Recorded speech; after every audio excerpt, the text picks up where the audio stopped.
Please.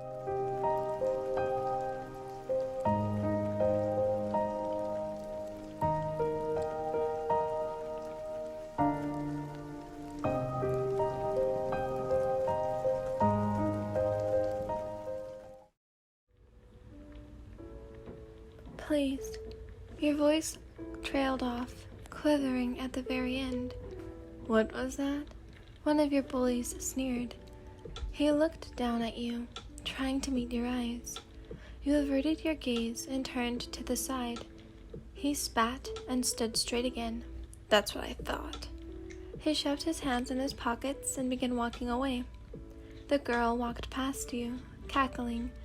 She smirked, knocked your notebook out of your hand, and smashed it into the concrete. You stood there and took it, because you knew it would only get worse if you tried to defend yourself. Not that you could do much of that anyway. Tears made their way down your cheeks. You placed your hand on your cheek, an odd and crooked smile tugging at your lips. You had no idea why you were crying. It would help if you had been used to it by now, but you weren't. You dried your face and bent down to pick up your notebook. Your pen had rolled away, and now you were looking for it. It was too special to just leave on the streets. It was a gift from the one friend you ever had. He gave it to you when he found out he was moving away. You remember him saying he would find you again, no matter how long it took. Deep down, you guess you knew that was just things people said when they didn't want to feel sad about leaving, but you believed it. And for some reason, you never stopped, even though you knew you'd probably never see him again. You didn't think you'd ever see him again, so you really needed to find that pen. You dusted yourself off and began looking in the immediate area. The park was big, but not that big. Surely you would find it before you had to head home. Hey, are you... You looked up with wide eyes, afraid it was another one of your bullies. Whoa, I'm just trying to ask if this is yours. He laughed awkwardly. Right. You looked at the item in his hand. It was your pen. Thank God! You ran over to the tall male. Thank you. You have no idea how much that means to me. You snatched the pen from his hand. He smiled and rubbed the back of his head. Sentimental, huh? Yeah, it was a gift. That's funny. I remember giving someone the exact same kind of pen. Really? You looked up, a smile replacing the dreadful face you had just a few moments ago. Yeah, they were. His eyes landed on yours, and your eyes landed on his. You could feel them. At the same time, both your hearts had stopped, dropped, and were now beating in sync. Shoya? Your voice was almost as cracked as it was before. Why in? He sounded even more choked. Shoya? You asked again, unsure if you were hallucinating. It's you, he said, his breath catching in his throat. Shoya? By now you thought it was the only word you could muster, but it didn't matter. Damn it. He cursed, wrapping his arms around your shoulder. He tugged you in, a large goofy grin plastered on the lower and middle half of his face. It might have even reached his eyes, which didn't happen often anymore. Shoya? Yeah, it's me.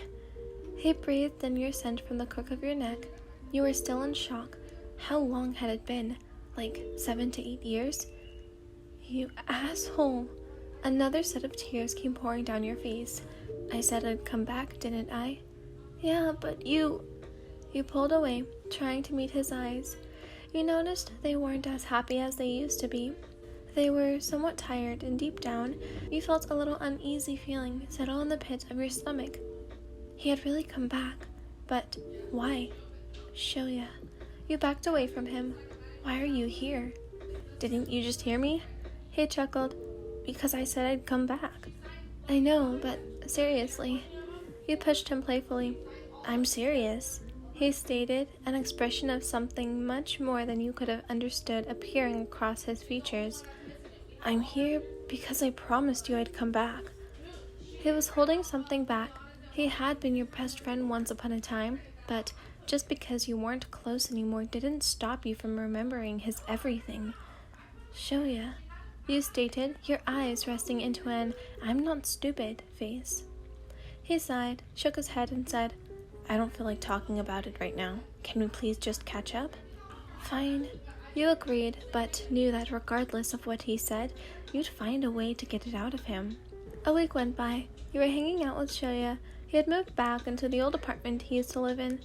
It felt like no time had gone by, but you still thought about the real reason Shoya came home. You were meeting up again with him today, a coffee date. Of course, it wasn't a real date, just a hangout between friends, but still. Shoya, hey! You waved from the outside of the cafe. He was sitting by the windows, making it easy for you to discover him. He smiled and waved back at you. You made your way to walk in, but someone stepped in front of you. It was your bullies from the other day. The girl walked up to you smirking. She eyed Shoya. He's out of your league. You were going to walk by her and hurry up into the cafe when the guy's hands grabbed your arm. You wiggled, but it only made him grip it tighter. Where do you think you're going in such a hurry? You frowned. Please. Always with the please. Don't you ever come up with anything new? You looked down.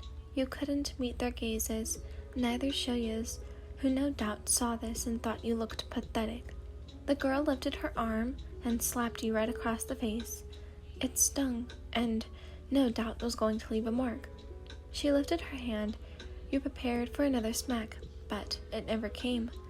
Instead came the girl's whimpers. You opened your eyes, the slightest, and frowned. What was going on? Once fully open, your eyes captured the scene in front of you. The girl's wrists were being held back by Shoya's hand. Her face was a mix of emotions, but the most notable was pain. She was in pain. Shoya was hurting her. And while you don't condone violence, it gave you a sick pleasure to see her struggle a little. Don't touch them.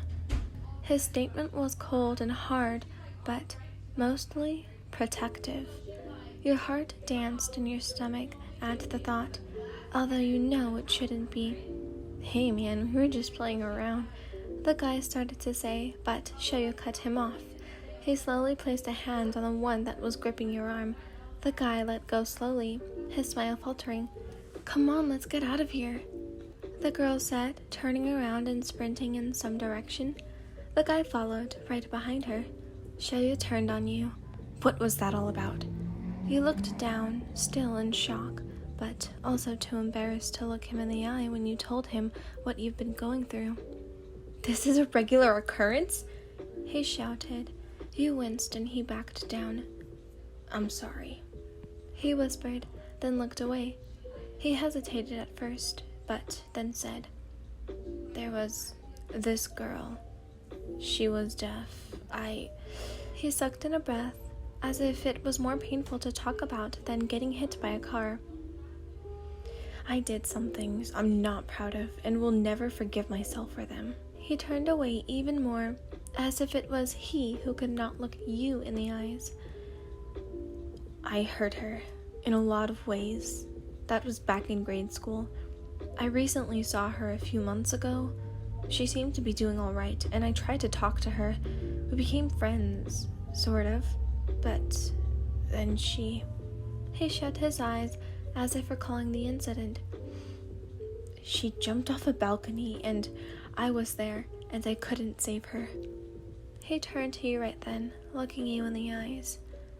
That's why I came back home. I needed you. I needed my best friend. The set in his eyes had you wanting to hold him. He placed both hands on your shoulder and kind of shook you a little.